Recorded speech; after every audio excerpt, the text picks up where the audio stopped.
வணக்கம். டான் தமிழொலியின் காலநேர பிரதான செய்திகளோடு இணைந்திருக்கின்றீர்கள். செய்திகளுக்காக இணைந்திருக்கும் நான் சிந்துஜா பெனட் சௌதரநாயகம்.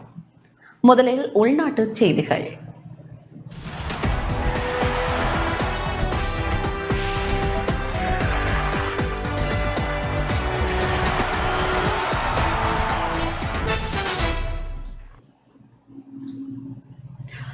நாட்டில் நிலவும் வறட்சியான காலநிலையால் 11,413 பேர் பாதிக்கப்பட்டுள்ளனர். நாட்டில் நிலவும் வறட்சியான காலநிலையால் 3,646 குடும்பங்களைச் சேர்ந்த 11,411 பேர் பாதிக்கப்பட்டுள்ளதாக அனர்த்த முகாமைத்துவ நிலையம் தெரிவித்துள்ளது. அனர்த்த முகாமைத்துவ நிலையம் வெளியிட்டுள்ள அறிக்கையில் இந்த விடயம் குறிப்பிடப்பட்டுள்ளது. ஹம்பகாம் மாவட்டத்திலேயே அதிகளவான குடும்பங்கள் வறட்சியினால் பாதிக்கப்பட்டுள்ளதாக அறிக்கையில் தெரிவிக்கப்பட்டுள்ளது. இதற்கமைய ஹம்பகாம் மாவட்டத்தில் மாத்திரம் 2,487 குடும்பங்களைச் சேர்ந்த 7,461 பேர் பாதிக்கப்பட்டுள்ளதாக குறிப்பிடப்பட்டுள்ளது. இதேவேளை வறட்சியான காலநிலை காரணமாக கேகாலி மாவட்டத்தில் 2,813 பேரும், கிளிநொச்சி மாவட்டத்தில் 949 பேரும், பதுளை மாவட்டத்தில் 190 பேரும் பாதிக்கப்பட்டுள்ளதாக அனர்த்த முகாமைத்துவ நிலையத்தின் அறிக்கையில் குறிப்பிடப்பட்டுள்ளது.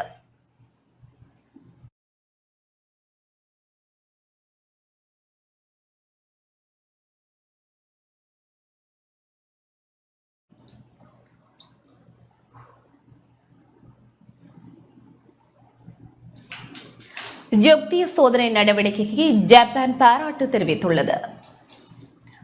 இலங்கை போலீசாரின் ஜோக்திய சோதனை நடவடிக்கைக்கு ஜப்பானிய அரசாங்கத்தின் சார்பில் பாராட்டு தெரிவிக்கப்பட்டுள்ளது. இலங்கைக்கான ஜப்பான் தூதுவர் மிசுகோசி கிடோகி நேற்று பொதுமக்கள் பாதுகாப்பு அமைச்சர் டெரான் அலசுடன் சந்திப்பொன்றை மேற்கொண்டிருந்தார். பாதுகாப்பு அமைச்சில் அமைந்துள்ள பொதுமக்கள் பாதுகாப்பு அமைச்சில் இந்த சந்திப்பு நடைபெற்றுள்ளது. இதன்போது போதைப் பொருள் ஒழிப்பு திட்டத்தை முன்னிலைப்படுத்தி இலங்கை போலீசார் மேற்கொண்டு வரும் ஜோக்திய விசேட சோதனை நடவடிக்கை குறித்து ஜப்பானிய தூதுவர் பாராட்டு தெரிவித்துள்ளார். இலங்கை போலீசாரின் பிரிச்சுகள், போலீஸ் பிரிவின் செயற்பாடுகள் குறித்து அமைச்சர் டெரானலஸ் இதன்போது ஜப்பானிய தூதுவருக்கு விளக்கம் அளித்தார்.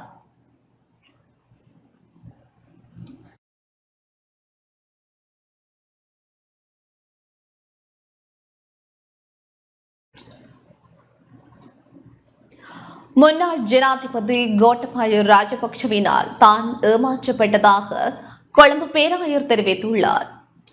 முன்னாள் ஜனாதிபதி கோட்டபாய ராஜபக்சவின் வாக்குறுதியினால் தான் ஏமாற்றப்பட்டதாக கொழும்பு பேராயர் கர்தினால் மல்கம் ரஞ்சித் ஆண்டகை தெரிவித்துள்ளார். ஆட்சிக்கு வந்த பின்னர் ஏப்ரல் 21 பயங்கரவாத தாக்குதல் தொடர்பில் முழுமையான விசாரணை நடத்தப்படும் என முன்னாள் ஜனாதிபதி கோட்டபாய ராஜபக்ஷ தனக்கு பேராயர் சபைக்கும் வாய்மொழியாக வாக்குறுதி அளித்தது. எவ்வாறாயினும் ஏப்ரல் 21 பயங்கரவாத தாக்குதல் தொடர்பான ஜனாதிபதி ஆணைக்குழுவின் அறிக்கை கிடைத்த பின்னர் அது தொடர்பான அனைத்து விசாரணைகளும் கைவிடப்பட்டதாக பேராயர் தெரிவித்துள்ளார்.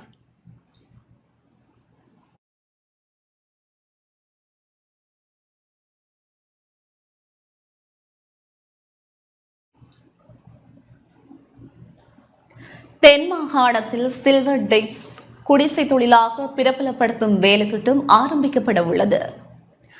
தென் மாகாணத்தில் விலை உயர்ந்த தேயிலை வகையான சில்வர் டைப்ஸ் குடிசை தொழிலாக பிரபலப்படுத்தும் வேலை திட்டம் 1 முதல் ஆரம்பிக்கப்பட உள்ளது. 300 குடும்பங்களைச் சேர்ந்த இல்லத்தரசிகளுக்கு 20 முதல் 43 தேயிலை வகைகள் இலவசமாக வழங்கப்பட உள்ளதாக சிறு தேயிலை தோட்ட அபிவிருத்தி அதிகார சபை தெரிவித்துள்ளது. அத்துடன் குறித்த வகை தேயிலை 1 கிலோகிராம் 1 லட்சம் முதல் 1.5 லட்சம் ரூபாய் வரையிலான விலையில் விற்பனை செய்யப்படுவதாக தெரிவிக்கப்படுகின்றது.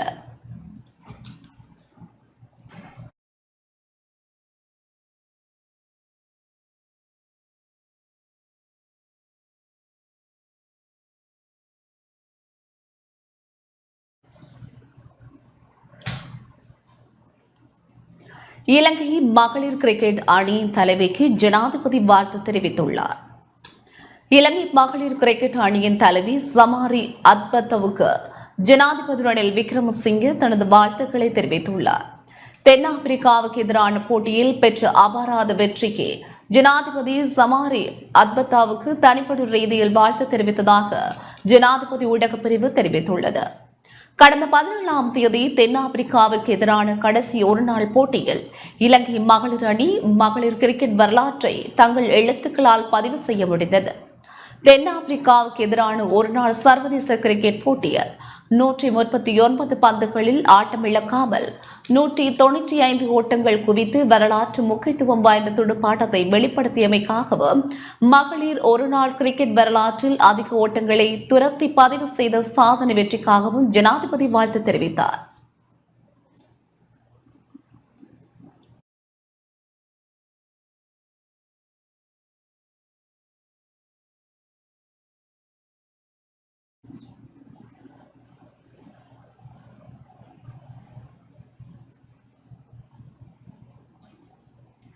வெளிநாட்டவர்களின் விசா கட்டணம் அதிகரித்துள்ளமை முட்டாள்தனமான முடிவாகும் என எதிர்க்கட்சித் தலைவர் சஜித் பிரேமதாச தெரிவித்துள்ளார். சுற்றுலாத்துறை வளர்ச்சியடையும் நிலையில் வெளிநாட்டவர்களின் விசா கட்டணம் அதிகரித்துள்ளமை முட்டாள்தனமான முடிவாகும் என எதிர்க்கட்சித் தலைவர் சஜித் பிரேமதாச தெரிவித்துள்ளார். பிரபஞ்சம் தகவல் தொழில்நுட்ப வேலைத்திட்டத்தின் கீழ் 159வது கட்டமாக 10 லட்சம் ரூபாய் பெறுமதியான ஸ்மார்ட் வகுப்பறை உபகரணங்கள் கொழும்பு மகரகம மகாவித்தியாலயத்திற்கு வழங்கி வைக்கும் நிகழ்வு இன்று இடம்பெற்றது. இந்த நிகழ்வில் கலந்து கொண்டு உரையாற்றிய போதே அவர் இவ்வாறு தெரிவித்தார். சார்க் நாடுகளில் உள்ள வெளிநாட்டவர்களுக்கு 20 முதல் $35 வரையிலும், சார்க் அல்லாத நாடுகளில் உள்ள வெளிநாட்டவர்களுக்கு 50 முதல் $75 வரையிலான சேவை கட்டணமும் மேலதிக கட்டணமும் அறவிடப்படுகின்றது. சார்க் அல்லாத நாடுகளின் விசா கட்டணம் $100 தாண்டியுள்ளது. சார்க் நாடுகளுக்கான விசா கட்டணம் $58 தாண்டியுள்ளது. இதன் காரணமாக முன்னேற்றம் கண்டு வந்த சுற்றுலாத்துறை கூட ஸ்தம்பிதமடையும் நிலை ஏற்பட்டு வருகின்றது. இதன் காரணமாக ரஷ்யாவில் இருந்து ரெட் விங்ஸ் என்ற விமானம் மூலம் சுமார் 800 சுற்றுலா பயணிகள் நமது நாட்டிற்கு வருகை தரவிருந்தனர். என்றாலும் அதுவும் தற்போது கைவிடப்பட்டுள்ளது. இது போன்ற முட்டாள்தனமான முடிவுகளை எடுப்பதற்கு முன்னர் உகந்த ஆய்வு நடாத்தப்பட்டதா என்பதில் சிக்கல் நிலவுகின்றது. தாய்லாந்து, கம்போடியா, வியட்நாம், மாலைத்தீவு மற்றும் மாலி போன்ற நாடுகளுக்கு விசா சலுகையும் விசா கட்டணமும் முற்றிலும் தள்ளுபடி செய்யப்பட்டுள்ள நேரத்தில் நமது நாட்டில் $100 தாண்டிய தொகை அறவிடப்படுகின்றது. இது ஒரு முட்டாள்தனமான முடிவாகும். මොකක්ද සිද්ධ වෙලා තිබෙන්නේ? අද රටේ කෘතිම සාමාන්‍යයක් නිර්මාණය වෙලා තිබෙනවා. கடன் மறுசீரமைப்பு தொடர்பில் சிக்கல் நிலை இருப்பதாக 2வது தலைமுறை அமைப்பின் பிரச்சார செயலாளர் சேனக அபேசிங்க தெரிவித்துள்ளார். කණ්ඩායම් වලින් ඉල්ලා සිටිනවා. ඒ වගේම கடன் மறுசீரமைப்பு தொடர்பில் பல்வேறு கட்ட பேச்சுவார்த்தைகள் முன்னெடுக்கப்பட்டு வருகின்றன. இந்தியாவுக்கும் சீனாவுக்கும் பெருந்தொகை பணத்தை நாம் மீள செலுத்த வேண்டியுள்ளது. இந்த விடயத்தில் இந்தியா நமக்கு சாதகமான பதிலை தெரிவித்திருந்தாலும் சீனா அமைதி காக்கின்றது. பிரதமர் தினேஷ் குணவர்தன அண்மையில் சீனாவுக்கான விஜயத்தை மேற்கொண்டிருந்தார். அங்கு கடன் மறுசீரமைப்பு தொடர்பில் எவ்வாறான விடயங்கள் பேசப்பட்டன என்பது வெளிப்படுத்தப்படவில்லை. இந்த விவகாரத்தில் சீனாவுடன் இணக்கப்பாட்டுக்கு வர முடியாவிட்டால் எதிர்காலத்தில் மேலும் நெருக்கடிகள் அதிகமாகும். මේ ඔක්කොම එක ඉරක තියන්න ලෑස්ති වෙන්න. එයින් පිට කතා කරන යම් කිසි පක්ෂයක් තියෙනවා ප්‍රතිපත්තියක් තියෙනවා අන්න ඔවුන් ප්‍රශ්න කරන්න. ඒක ප්‍රායෝගිකද කියලා බලන්න. மின்சாரம் தாக்கி உயிரிழந்த முன்னாள் பிரதி அமைச்சர் பாலித தேவர பெருமவுக்கு நேற்று வவுனியாவில் அஞ்சலி இடம்பெற்றது.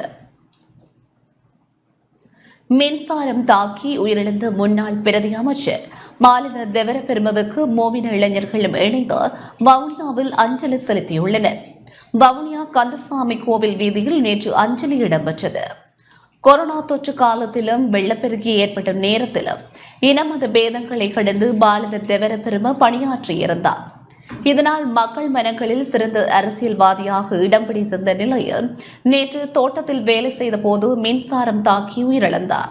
அந்த வகையில் வவுனியா இளைஞர்கள் அவரது படத்திற்கு மலர் தூவி தீபமேற்றி அஞ்சலி செலுத்தினர். இதில் தமிழ், சிங்கள, முஸ்லிம் இளைஞர்கள் இணைந்து கொண்டனர்.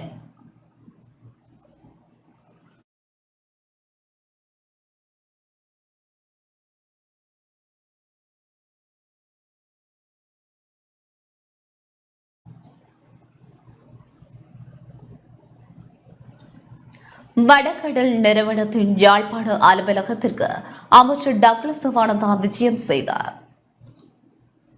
கடற்தொழில் அமைச்சர் டக்ளஸ் தேவானந்தா வடகடல் நிறுவனத்தின் யாழ் அலுவலகத்துக்கு விஜயம் செய்து பணியாளர்கள் மற்றும் அதிகாரிகளுடன் கலந்துரையாடியுள்ளார். நேற்று இடம்பெற்ற கலந்துரையாடலில் வலை உற்பத்தி செயற்பாடுகளை மேலும் விஸ்தரித்தல் மற்றும் இலாபத்தை ஈட்டும் வகையிலான பொறிமுறைகளை தயாரித்தல் தொடர்பாக ஆராயப்பட்டது. கடற்தொழில் அமைச்சினால் செயற்படுத்தப்படுகின்ற நிறுவனங்களில் ஒன்றாக வடகடல் நிறுவனம் காணப்படுகின்ற நிலையில் நிறுவன செயற்பாடுகள் தொடர்பில் கலந்துரையாடப்பட்டன.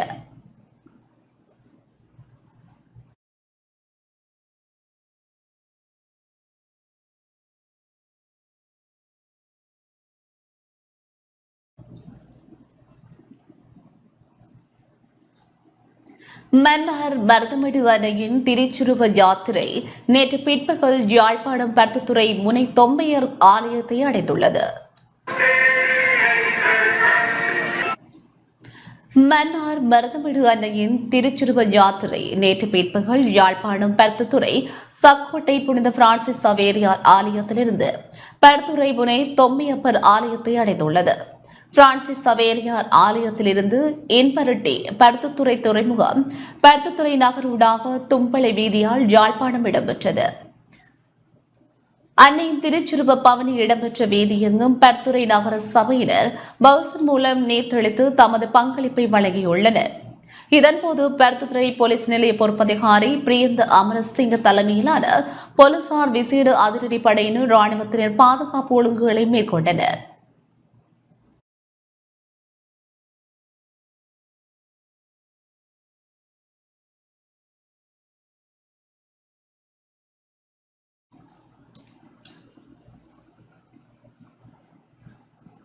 அன்னை பூபதியின் திருவுருவப்படம் தாங்கிய ஊர்தி நேற்று மட்டக்களப்பை வந்தடைந்தது. அன்னை பூபதியின் 36வது நினைவு தினத்தை முன்னிட்டு யாழ்ப்பாணத்திலிருந்து ஆரம்பிக்கப்பட்டு அவரது உருவப்படம் நேற்று மட்டக்களப்பை வந்தடைந்தது. தமிழ் தேசிய மக்கள் முன்னணியின் ஏற்பாட்டில் கடந்த சனிக்கிழமை யாழ்ப்பாணம் நல்லூரில் உள்ள திரைவழி நினைவு தூவியிலிருந்து ஊர்தி பவனி ஆரம்பமானது. நேற்று மட்டக்களப்பு மாமாங்கேஸ்வரர் ஆலயத்தினை அது அடைந்தது. அன்னை பூபதி மாமாங்கேஸ்வரர் ஆலயத்துக்கு முன்பாக உண்ணாவிரதம் இருந்த இடத்தில் தமிழ் தேசிய மக்கள் முன்னணியின் ஏற்பாட்டில் அஞ்சலியும் இடம்பெற்றது. ஊர்தியானது மட்டக்களப்பின் பல்வேறு இடங்களுக்கும் பயணித்து இன்று பிற்பகல் 4 மணிக்கு கல்லடி திருச்செந்தூர் முருகன் ஆலயத்திலிருந்து நாவலடியில் உள்ள அன்னை பூபதியின் நினைவு தூபிக்கு ஊர்வலமாக சென்றடைய உள்ளது.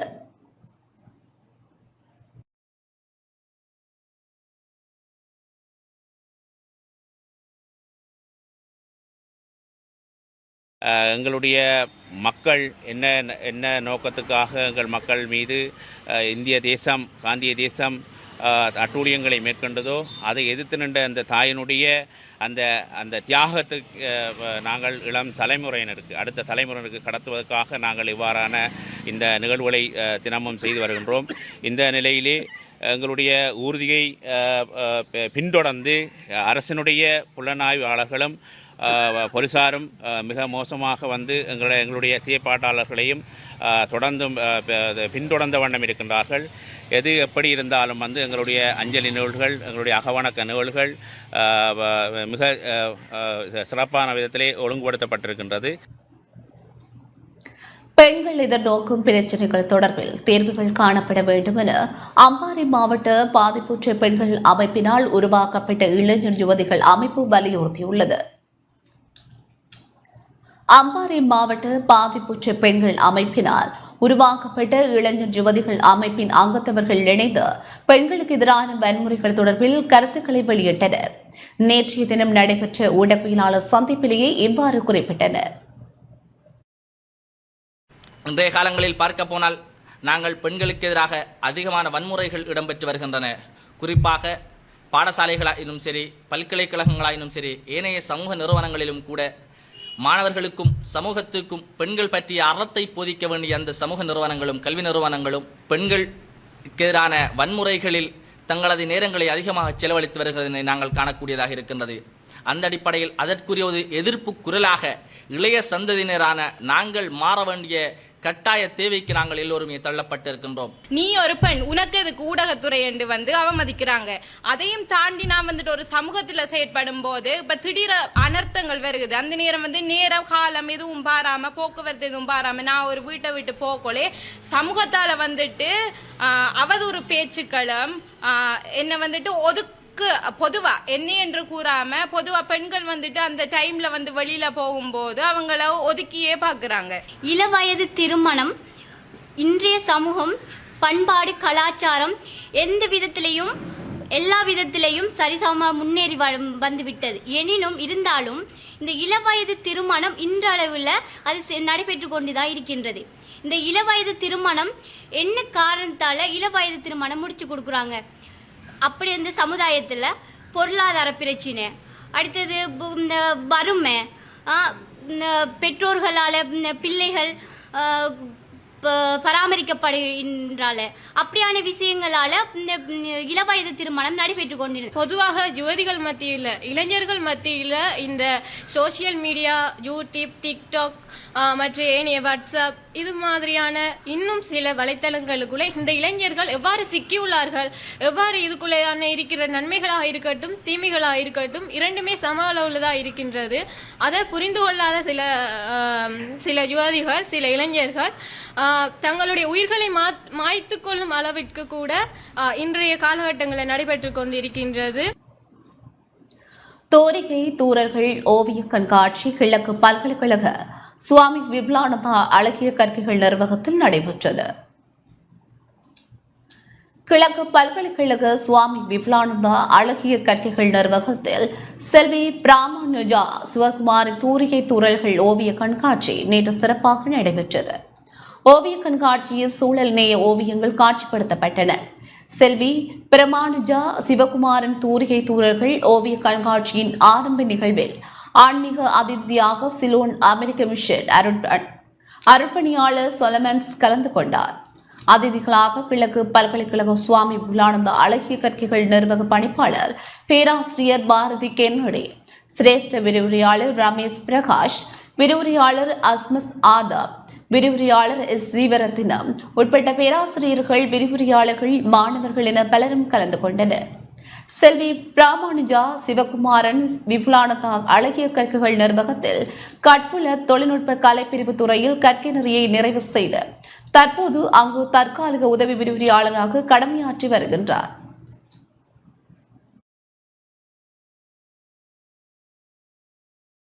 வித்தியாசமான சிந்தனைகளை தரக்கூடிய, வித்தியாசமான தூரிகைகளால் பயன்படுத்திய இந்த விடயங்களை காண்பதற்கு உங்களை அனைவரையும் அழைத்து நிற்கின்றோம். விபுலானந்தா அழகிய கற்கை நிறுவனத்துக்கு வாருங்கள், வந்து எங்களுடைய மாணவர்களுடைய இந்த ஒர்க்கை பாருங்கள், பார்த்து இதன் ஊடாக புதிதாக விடயங்களை செய்வதற்காக எத்தனையுங்கள் கற்பனா வளங்களின் ஊடாக புதிய விடயங்களை அவர்கள் முன்வைக்க முடியும் என்பதையும் வலியுறுத்தி, மாணவி இங்கு 4 வருடம் கல்வி கற்று அவர் சால் செய்த ஒர்க்குகள் எல்லாத்தையும் கலெக்ஷனாக எடுத்து இப்போ அதை ஒரு எக்ஸிபிஷனாக வைக்கிறதுல நாங்கள் பெரும் மகிழ்ச்சி அடைகின்றோம். இந்த நிகழ்வானது பார்த்திங்கன்னா தெரியும், oil paint, water paint, pencil colour என பல வகையான மீடியங்களை யூஸ் பண்ணி அவர் செய்திருக்கிறார். அதுலேயும் குறிப்பாக பிரதிமை ஓவியங்களை அதிகமாக செய்திருக்கிறார். இந்த சூழலில் ஏற்படுகின்ற, சூழலுக்கு மனிதர்களால் ஏற்படுகின்ற அழிவுகளை, அதன் தாக்கங்களை, நகர்மயமாக்கங்களை, அதனால் மனிதர்களுக்கு ஏற்படுகின்ற தாக்கங்களை தனது ஓவிய தூரிகையின் ஊடாக எடுத்துச் சொல்வதில் ஒரு முக்கியமான ஓவியராக இருக்கின்றார்.